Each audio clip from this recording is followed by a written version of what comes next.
what? It's what's what? Welcome to What's What with Old Man Liver, your crazy, fucked up, freaky friend here with you. And I got a special guest today who's going to be representing the beef industry, my dear friend Will. I'll let you introduce yourself and tell us your company and your website and all that good stuff. Hi, I'm William with Full Circle Beef. I started into the beef industry about 15 years ago.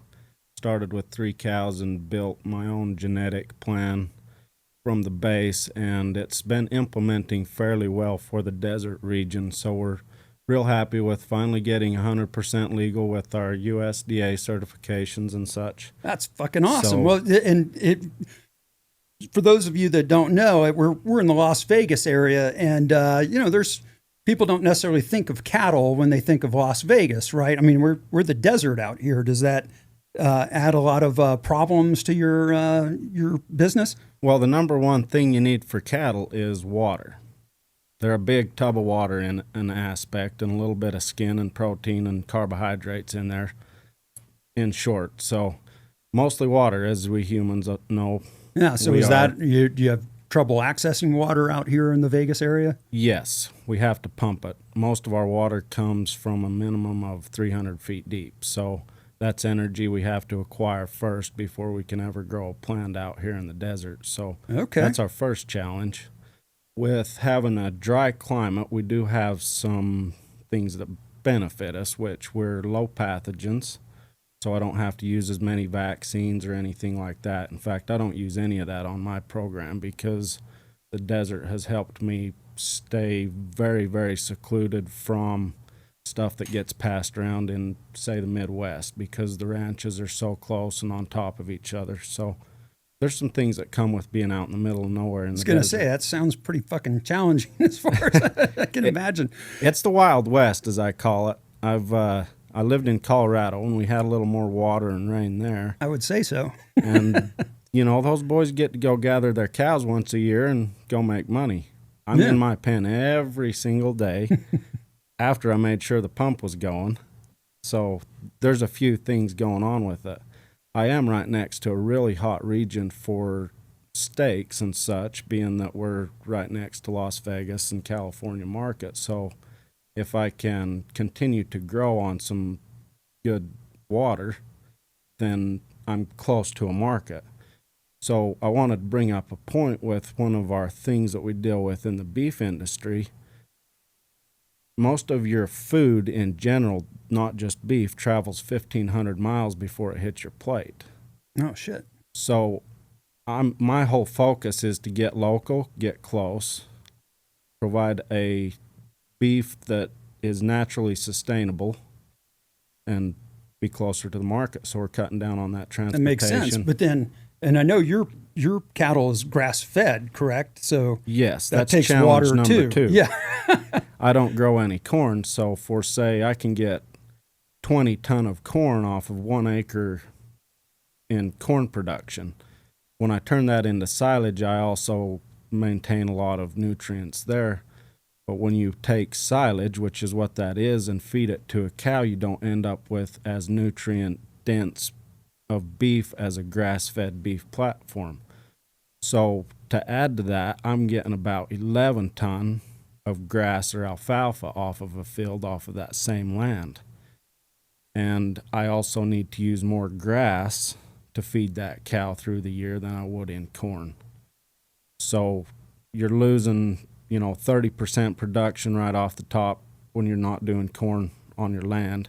Then you're also losing production in gained weight on your cow.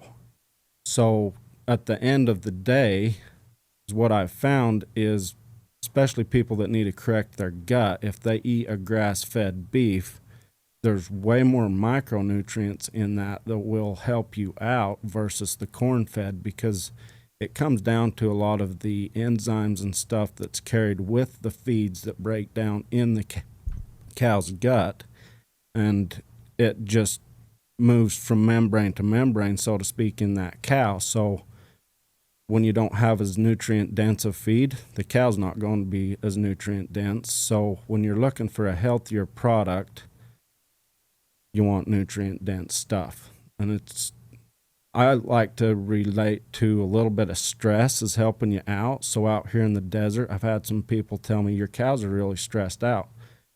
Kind of hit me in the side a little bit when I took it, but I said, you know what? If I'm looking at this right, we're actually helping the cows out by stressing them out, because my cows can go through a harder period than some of the others. So in the end, that means there was some resiliency in what that cow was packing in nutrients. Should translate to the same in our gut. And I've witnessed it with myself, because I've grown up on good beef. Then I went to commercial beef in Colorado when I got away from the family. Then I got back into beef. When I ate my own beef, I noticed that I could eat 8 ounces versus 12 ounces.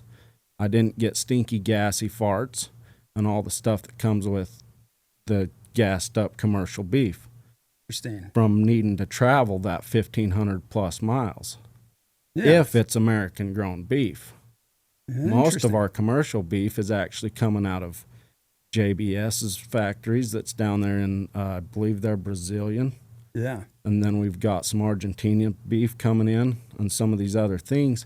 That's mostly what hits a lot of your day-to-day consumers, right? Because our restaurant chains are paying a little better price. So that's where all of our good American beef ends up, is in the restaurants. So in general, our families are getting you're getting the second-rate shit beef if you're going to the grocery store, pretty much. Exactly. Interesting. And that's why you see a lot of people with big guts. Yeah. I want to get more into that, but since you actually brought some of your meat with you, and it's getting cold and it looks fantastic right in front of me, I figured we can, partake in, even though the folks at home can't taste it, you can watch us enjoying it and masturbate to it if you'd like, if you care to. And also our fantastic producer, Austin Alvarez, is behind the scenes, and you are welcome to come join us and have some of Will's meat, if you know what I'm saying. And as they say, put some meat in your mouth. Yeah, Will is happy to put his meat in your mouth. I'll tell you that just from experience. And that's what's weird for me, even this topic of conversation. Normally when I'm talking about grass, I'm talking about marijuana, or cows, I'm talking about fat chicks. So this is kind of a new, direction for these terms for me. So I feel educated in a way. I feel like a pimp in a lot of ways when I'm dealing with cows. I'm just, you got to keep the money moving. If they're not making you money, you got to move them on. And, if they're sick, they're not producing for you. So, I mean, it's just, it's kind of a man's world. Yeah, that's interesting. It gets brutal. Well, should we dig in and, what do I... After you, Stephen, we've got a chimichurri butterfly going on here, as we call it. Yeah, this is a lovely presentation, I have to say. So is there different types of meat in here, or what am I going for? We've got a top sirloin on the left here. Okay. And we've got a top round on the right. These are what I would call my mid cuts, and the top round's actually low end cut. So I'm curious to see what your opinion is on this, because of course our ribeyes, our fillets, and our New York should all have a better, fattier flavor. All right. This is lean meat, so enjoy. Well, thank you. I will always love trying some of your lean meat. Let's see. So let me just test this out just for quality control, right? Oh my God. I heard the cow moo. Seriously. I think I just came. This is excellent. Hey, we did good. Oh my God. Seriously. I'm telling you. There is a difference with your grass-fed beef. This was marinated for 24 hours, so. Yeah, how do you prepare it? This is a chimichurri marinade that we did on this, that we prepared the chimichurri, let it sit for 24 hours so we could get everything to really settle in and do its thing in the foodie world. And then we marinated the steak for 24 hours, threw it on the smoker before we came, and here we are. Never. Coming a lot. Yeah, this is phenomenal. And then You ever have someone that requests you to cook it well done and that just pisses you off? I tell them to go back to Albertsons. That's funny. They can serve you well. Oh my God, this is so good. So The more you cook it, you lose a lot of the active enzymes that help the meat break down. So there's things that go with the muscle that help break it down, and that's another thing that goes with the properly grown cow. That was interesting. So I'm gonna just and anyone else is welcome to have a bite. We can slide it off the end of the table for them. Exactly. No, it's phenomenal. I might have to just pick at this throughout this interview just because I can. So I know we talked about the challenges as you're facing growing cattle out here in the desert, especially grass-fed beef cattle. What are the other challenges you face as a small farm or business owner that in the industry as a whole? Well, starting off, I started on my own, so I didn't really get anything handed down to me, as I like to call it, except for Dad had a mama cow that we got from Grandpa up in Idaho. So your family raised cattle, and that's how you learned to do it? Basically. Yes. Mom ended up with a cow off of the herd up in Idaho. We had a herd of about 400 in the family. And that's why I have cows in my blood, was from Grandpa Bill in Idaho. So Neat. we ended up with a milk cow from him in 99, I believe. And we carried that line of genetics up until 2009, when I took over the herd with Mom and Dad, and I started implementing my own breeding program. So there's Not challenges. not you personally breeding with the cattle, Right. but the cattle breeding together. Okay. Yeah, we use just the have- bulls. We have to clarify. Sometimes the old man liver audience goes right to a certain picture in your head. So I'm just clarifying. I'm for those. glad. Yeah, we need clarification Yeah, here. yeah, it can get confusing. So, so you started out with it being an organic thing through your family, and you have you ever been in the big? Have you ever worked for big corporations that mass produce it, or have you always done your own shit? I was exposed to a small raw milk dairy in southern Utah that was a herd of about 200. So I was around the idea of what a big concept is. So when I got back into cows, of course, I had a little bit of an imprint in my mind of what I could end up with. So 2009, I got into it. We're 17 years down the road. I've got about 100 head now. And, you know, I've been kicking off the steers the whole time, selling them, and doing you would as you would on a build. And as a pimp, you always keep your good heifers back and keep them making money. So Yeah. you keep the mamas working for you, and it's worked so far. My niche that I worked out in my case that I had some help on was I traded all of my labor with the hay farm that I'm working with for hay. So then it was up to me to make sure I sold a cow to make my money back. Yeah. So I was able to get cheaper hay out here in the desert, so that really benefited me. The challenges out here in the desert are getting something to feed the cow, whether it's land and your own pump or else a good source for your hay. Interesting. So that's why there's not a lot of cattle operations right here around Las Vegas. There's some stuff out there in Logandale that's on the river. You heard it, water. Yeah, So, that makes sense. Yeah. yep, So you're just using well water on your ranch to yes, feed your cattle and the grass that they eat and all that good stuff. right. As far as I know, I'm the largest herd next to Death Valley. So I've had some losses because of the hardness out there, because of the heat extremes and stuff, but earlier on it helped me out through growth by getting rid of the weak ones first.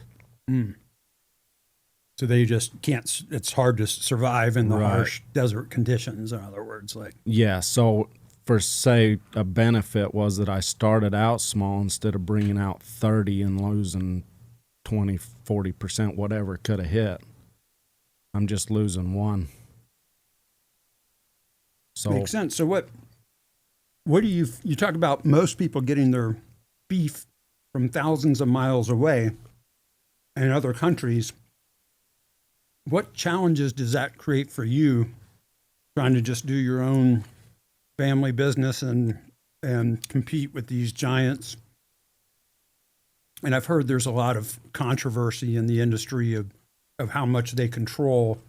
So can you talk just a little bit about the industry hazards and what you have to face to try to get your beef sold?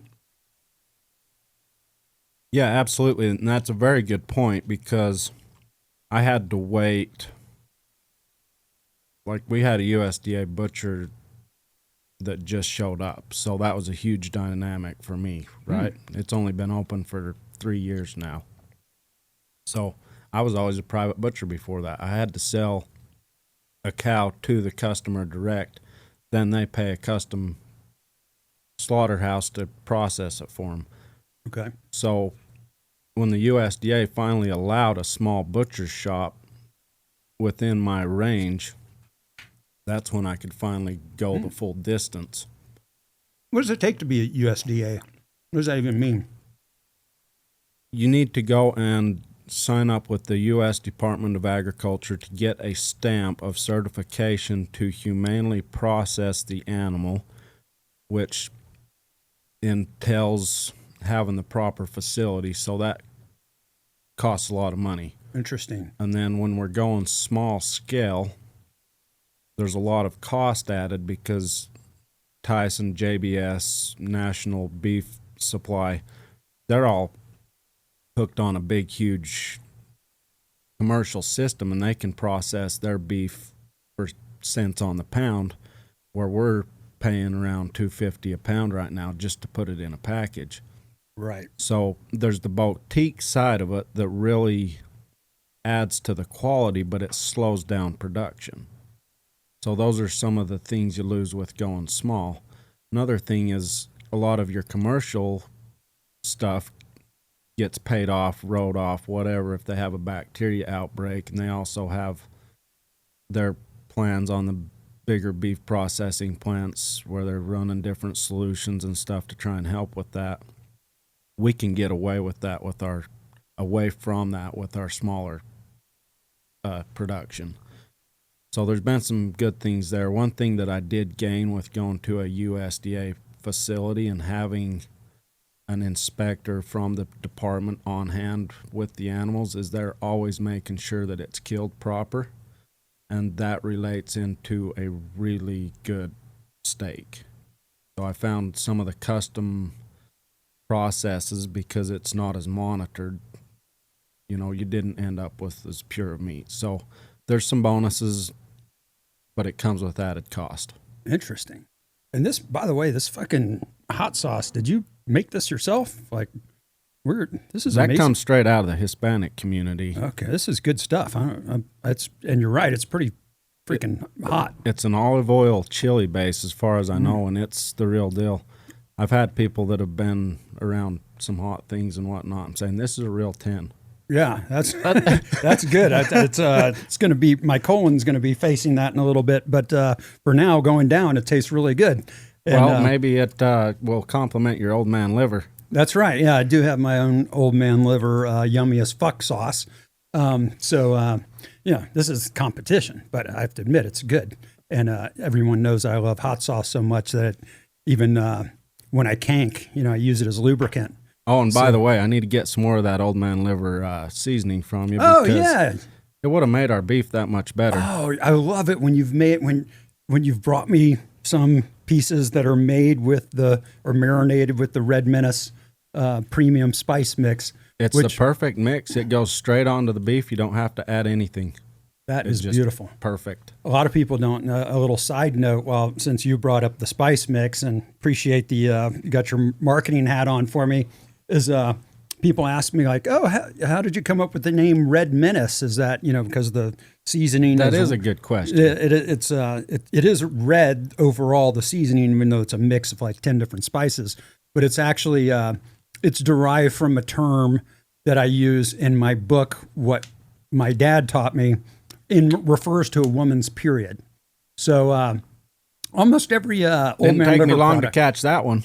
right? It's I have to have an inside joke in every product that I produce. So that's the inside scoop, which I've only really told for the first time here on the program with you. So that's Well, that's good because I can relate to Red Menaces from where I grew up, as we'll have a follow-up episode. So we'll bring up some Red Menace there. that'll be interesting. Yeah, I'm looking forward to that. Hearing that story, for God's sake. Never had anybody build a story off of of that comment. So I'm looking forward to that. So when you're now already, like when I go to the fucking grocery store, I'm looking at the meat aisle and it's expensive as shit, and realizing what I know from you, that this is the not as high a quality beef that's coming from Brazil or God knows where else. And you have a much more expensive process. Are you having trouble? Is it hard to compete with the mass produced because of the pricing and it's already being expensive? Or do people know your beef is that much better and it's grass fed and it's healthier and tastier and worth paying more for? I'm glad you brought up that point, and I think I'm going to present something that answers your question, but in a totally different way than you would expect. Okay. My biggest problem is having people show up and want 20 steaks. Here in America, the way the commercial supply chain is built, that works because every steak that you eat, there's somebody at McDonald's eating the hamburger behind you. Interesting. So that's my biggest challenge as a small producer is, for say, here in the American market, everybody's been trained around your top 3 steaks, for say, as your premiums, and then you've got your sirloins, and then you fall into roast category. Everything else gets spit into hamburger, and it gets distributed in tacos and whatnots. I don't have a taco trailer behind me. I don't have a restaurant behind me. I don't have all these things behind me to properly distribute this beef. So the place that I've tried to make so that I can compete and give it to families is I do a bulk box, or you can purchase a whole cow. What that does, it drops you down to where you're actually going to be about the same price as if you went and bought a stack of ribeyes and a stack of all the other cuts of that cow, walked out of Albertsons. You're going to have about the same ticket as one of my boxes.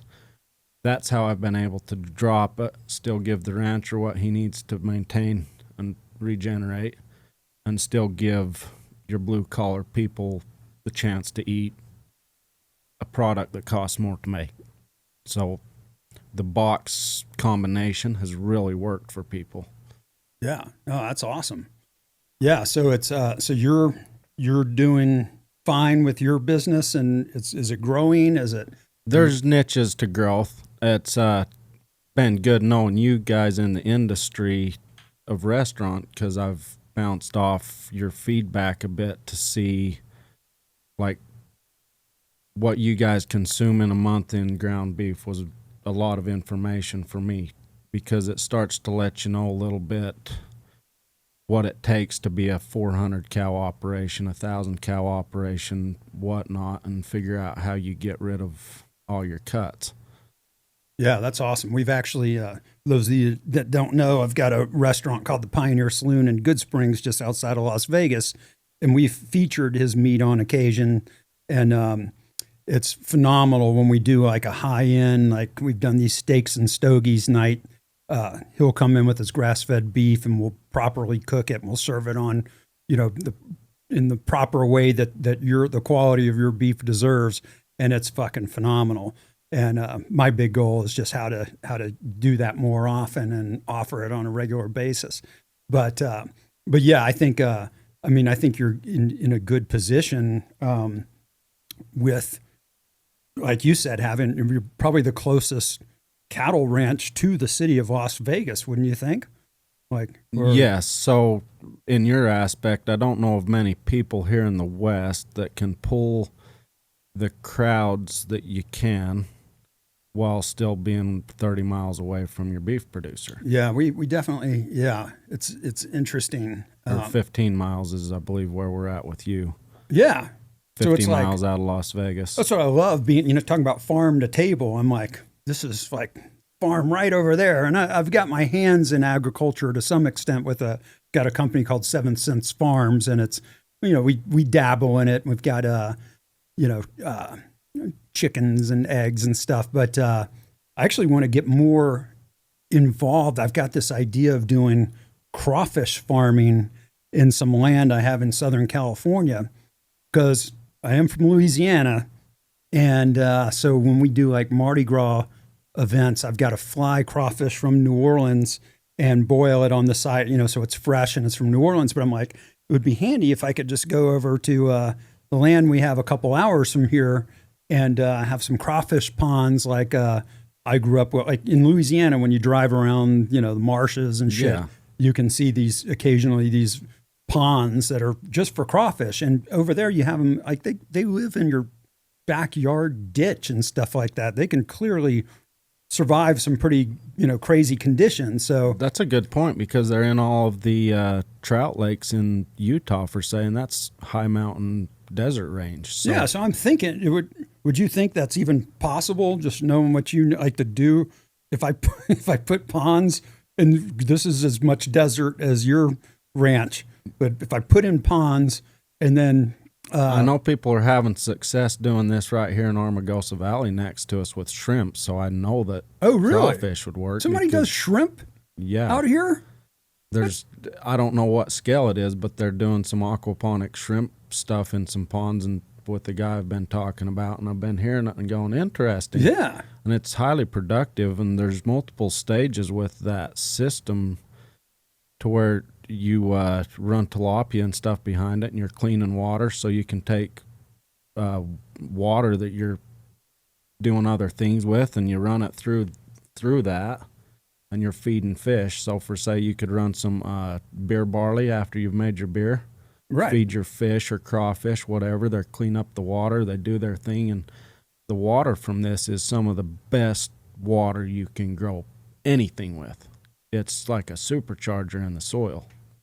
Wow, that's I might need to tap your expertise for this idea, because I'm like, there's some secrets I know that I could share with you on the you do. So crawfish. I'm talking to the right guy, and that's the other thing. Like, because when crawfish weren't in season last year, and I couldn't get them in time for Mardi Gras, I was like, there was nowhere else to go. There was like a couple spots on the East Coast, but it wasn't in season over there. Being honest, I didn't show up to that event because you didn't have crawfish. Well, that's what I'm saying. So like, I want this to be authentic Mojave Mardi Gras, and we needs the fresh crawfish. It's a lot of work. And I saw San Diego had some big crawfish festival that had like 10,000 pounds of crawfish they were advertising, and I'm sure they have to get it from 2,000 miles away or whatever. And I'm like, if I've got a little some ponds just an hour from San Diego or whatever, that one might be more appealing, and it's going to taste just as good.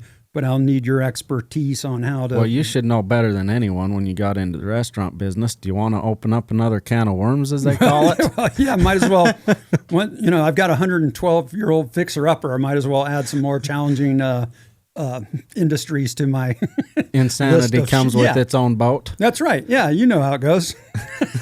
That's fucking awesome.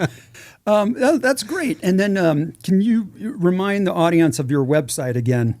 Yeah, that's fullcirclebeef.com. Just Full Circle Beef. Okay. And then I've been finishing every episode this season with a question that has nothing to do with the subject matter at hand. So my question for you to before we finish this episode is, if my mantra is whiskey, women, weed.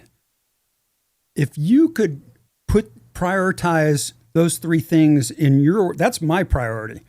What priority would you put those three things in, from most important to least important? Well, I would say weed, whiskey, women, because when you're on top of the two first, you can deal with a woman. Oh, shit. Oh, did he just say that on? I love it.